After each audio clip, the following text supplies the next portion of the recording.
Hello and welcome back to Leica Voices. As you can see, I finally had the time and the motivation, I should say, to set up my new camera. Say hello to my new camera and the somewhat more beautiful picture. I didn't get more beautiful, so I can't take credit for that. Yes, it has been a whole month since I last recorded this, so it's been a while. It has been quite some time, and I have to say I'm sorry, but I was so demotivated and not ready to play or record anything in the mood I was when I came back from work. And since I am on vacation right now, I'll actually go visit a friend of mine tomorrow. I thought, why not record something before you do, because I might be able to actually live stream from her place. And yeah, that's the thing. She has better internet than I do, so I'll try. She will be at university during some of my stay there, so I can use the time she's not around to live stream. That is the thing. Yes, let's just jump into the game and figure out how to kill ourselves. Thanks to this guy. Let's go. For a time there is a relative peace in the silence between us. Then Lou sighs heavily. I never could have seen myself in a situation like this. It seems things really aren't over until they're over. Did you think it was over? He doesn't answer immediately. When he does, the reply is accompanied by him grasping himself, like he might fall apart if he lets go. Yeah, I did. That would have been the normal outcome for this situation. Alone, lightless. I shouldn't have asked. I must have let a frown slip through, because Lou smiles a non-smile. He stretches his hand behind his neck and gives a little chuckle. I'm sorry. Something really is wrong with me. Somehow, I feel lighter. Okay. Alright, well, maybe this is good. If he's feeling better than he was, then perhaps his view of himself will improve. I wonder who'll still be left standing when this is truly all over. What is over? What are you suggesting? What is going on? What? Yeah, thank you. Everyone will be. No. I say it firmly to end the discussion, but Lou's expression grows grave and unusually sympathetic. You know that's not possible, don't you? Someone will go. You should focus on making sure it's someone else. Wow, that is dark. But we know that. The game devs actually tell you that it is not possible to save everyone. It is not. So yeah, someone will die, that is true. And I don't know who I should feed to the lake beings. But yeah. You don't seem to be concerned with self-preservation. That came out more hostile than I had expected. He doesn't mind it. True, but it's not the same for me. Why? I still don't know how I'm supposed to interact with a person like him. Making conversation is already not a strength I possess. Oh, thank you. Someone else that does have this condition. Regardless, Lou echoed.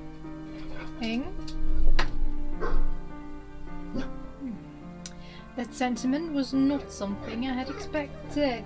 Guys! The whispers from the lake, which had already grown, now speak faster and clearer. The individual words are almost audible.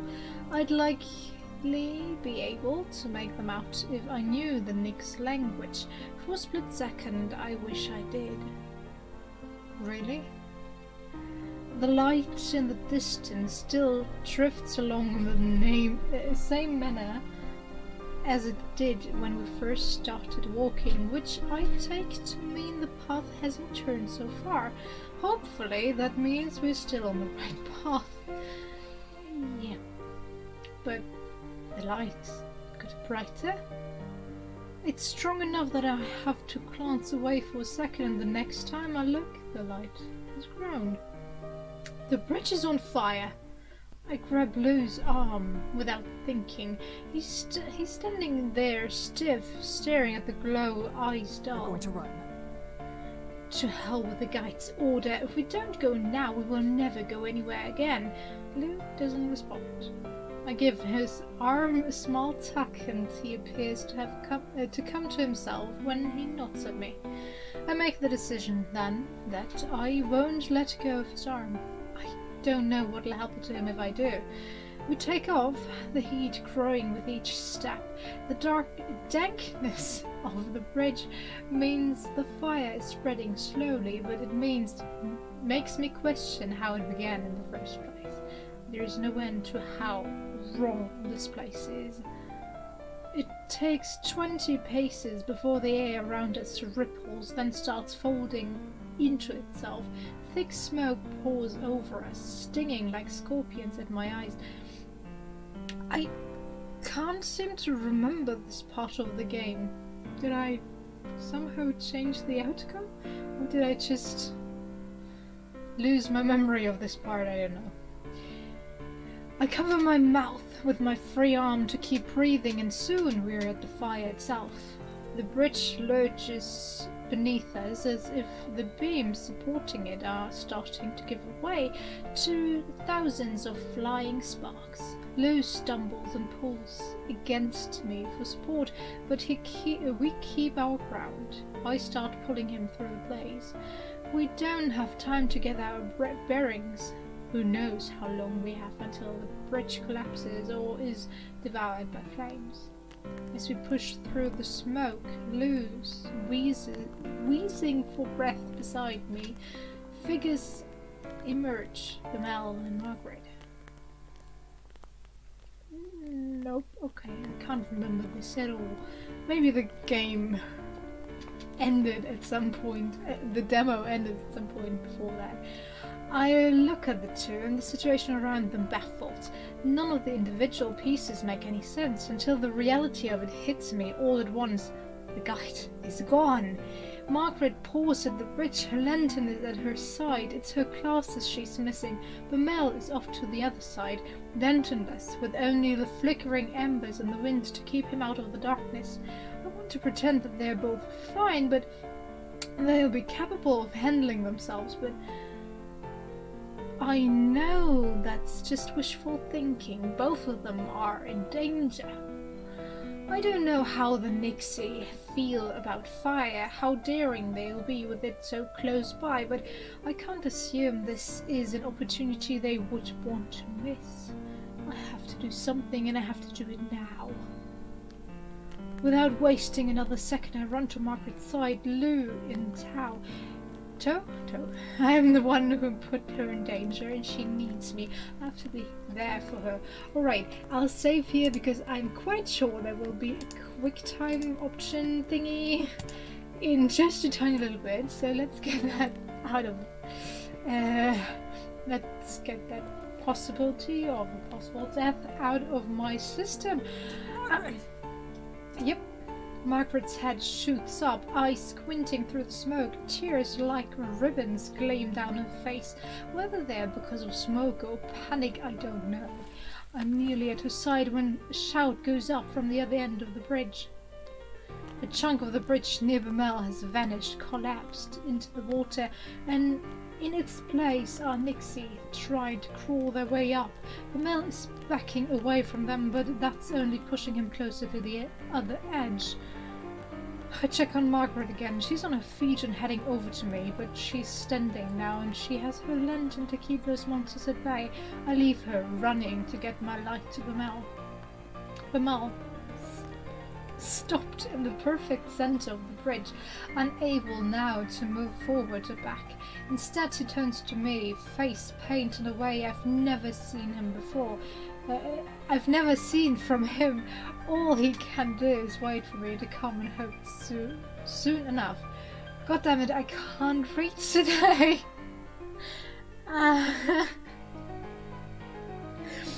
But as I approach, so does a Nyx larger than I knew they could be. It pulls itself halfway out of the water, reaching for Bamel, and it grabs him. It latches its arm around his torso. Bamel lets out an agonizing scream. The Nyx's claws anchoring into his flesh, and the creature lets itself fall into the lake, using its body weight to take Bamel with it. No! Bamel! No! I run faster, reaching my arm, my lantern at him. Bamel doesn't reach back. He just looks at me. Kika! He falls back into the lake. The Nyx is way too much for him to resist. After a moment, the water stills. There's no sign of him. They stop, panting, still feet away from where Bamel fell. Tears burn my eyes. No, he can't be gone. And I got an achievement for that. Inevitability? Ugh, I can't with this word. Bamel! Hi! Alright, so if I save the redhead, Blue, I automatically kill Bamel because we are too late to save him. Okay. Okay. I guess I get it now.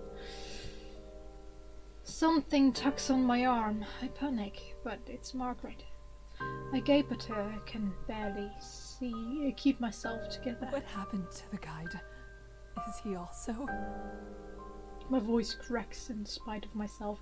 I don't know what I want to hear. I don't know that I want... What? I don't know that I want to hear the answer, but it has to be said. No, I don't think so. I couldn't see through the smoke and without my glasses, but I didn't hear anything. How did this happen? While we were running through the fire, the bridge shook. It knocked my glasses off. I bent down to pick them up. There were footsteps. Someone kept going, and then Bamele asked if I was alright. The tears return to her, and she wipes her nose on her sleeve. He said he'd stay to keep watch while I couldn't see. That sounds like Bamele. I'm so sorry. She tentatively touches my arm, wanting to help me, but not knowing how. I don't say anything in response. I can't. The bridge trembles again and I gather my wits, just enough to get through this. We need to leave. Which way did the guide go? She didn't see, how should she know? It sounded like he just went forward, and then I couldn't hear him anymore. That will work. Lou? I look around for him, realizing he's not with me any longer. At some point, I let go of his arm. He's standing to the side, gaze glazed, transfixed on the darkness. He seems completely unaware of everything that's happened. The fire, the Nixie, the death. I step forward and drag him back to my side. What are you doing? He flinches at the unexpected contact and looks attentively at me, but he doesn't offer an explanation. I'm sorry. That is all he ever says. Let go of him. Both of you stay close. We are not going to separate again. We keep down the path, the flames still gradually gnawing on the blanks behind us. The guide doesn't turn up, nor do any signs of him, but we push on. We will not stop moving. Then we do. The bridge comes to a dead end of rotten outboards collapsed into the lake. For a moment our breathing stops at once. If this was the way that led to the island, then I flip back to face the others, my expression unaffected. I'm not going to allow panic to sap this curb of judgment. Let's look for another bridge. I resolutely begin retracing our path. The others follow without protest. Our regression is silent except for our footfall and the snapping of soggy wood attempting to burn. We frequently have to step over smoldering sections trying to come up light. God damn it. At one point we even have to walk one at a time sideways to avoid a wildly flickering small fire billowing out black smoke. Just as my spirit is beginning to dim, we come across different directions to take all the forks. There are only two that weren't collapsed or too consumed of fire to risk following. We're lost. Yep. Her voice is scarcely more than a whisper. I barely make it out over the sound of crackling flames and splintering wood. Lou's gaze is flicking down either path. There's a palpable sense of anxiety coming from him. I thought he wanted to die. I don't know. I don't know which way. I would totally lose my sense of direction on these bridges. It's alright. But it's not alright. We have to have something to go off of. Anything at all. A cold sweat trickles its way down my back. Before anyone tries to randomly choose, noise catches my attention. I hastily address it. Did you hear that? It sounded like a whistle. It came from the right. Lou and I trade looks. This could be the signal we need, but what if it isn't? Do those monsters know how to whistle? I would assume not, but We should go right, I think. To where the sound came from. True. I'm a little surprised Lou's offering his opinion. It's good to hear, however. I take a deep breath. I agree. There's more of a chance the whistle was a sign for good over ill. Our course decided, we move as one down the right path, no longer hesitating. As we follow the bridge down, there is no sign of the end. There's no need to debate between directions again. We start to outpace the fire, one danger thankfully fading away, but the night continues to lighten regardless. I glance at the sky and realize what's happening. The sun is rising. The bridges will sink into the water as the darkness disappears and take us with them. We'll be lost. It suddenly seems pointless. We don't even know whether we've gone the right way, and we still haven't caught up to the guide. We can't outswim the Nixie, and we can't outrun the dawn. We're going to run out of time. Yet we keep moving forward. And finally, our perseverance is rewarded. The silhouette of an island rises in the distance. The island grows rapidly larger, and soon the scent of earth and trees reaches. In spite of all the horrors of this night, a dock emerges from the fog before us, welcoming us to safety. We reach the shore. I don't believe it until I've stepped off the wood and my boot sinks into the sand. I walk further inland like a corpse, my sole instinct to flee from the waterline. My hazy eyes single in on something ahead. The guide stands on an outcropping in the distance, watching like a sentinel. He doesn't even come to greet us. I stare at him for a moment, not even able to feel alarmed at my own lack of feelings about the situation. He uses his staff to gesture into the forest behind him before disappearing between the trees. I can only assume he must be asking me to follow. The guide takes us further inland, more towards the center. There's a view of the coastline from here, but we're also partially obscured by a few trees. It's time to sleep. Well, thank you for nothing, guide. No one has the energy to argue with him at this moment. I find a place as comfortable as one could ask for in a location like this, next to one of the trees further out, and lay down, trying to block out my thoughts. For once, exhaustion is my ally, and I slip off into sleep. Ah, dots. Alright.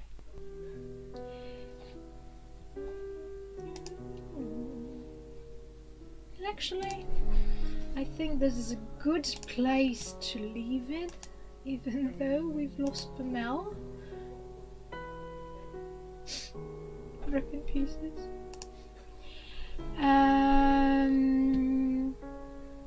Yeah, I'll try to get back into the flow of recording and actually be more frequent with my videos. But for now, this is it.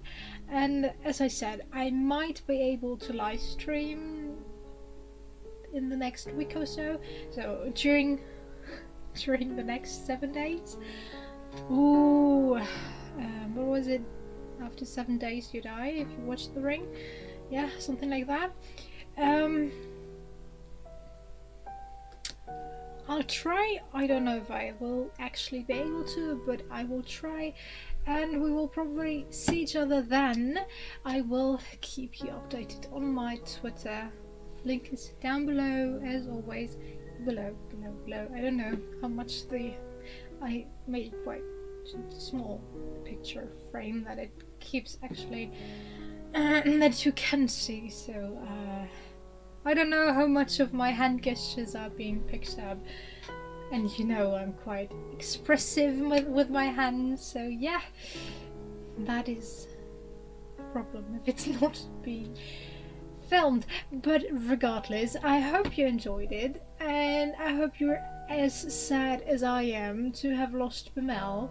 You can leave a comment down below and congratulate me for losing the guy I actually wanted to pursue in this game.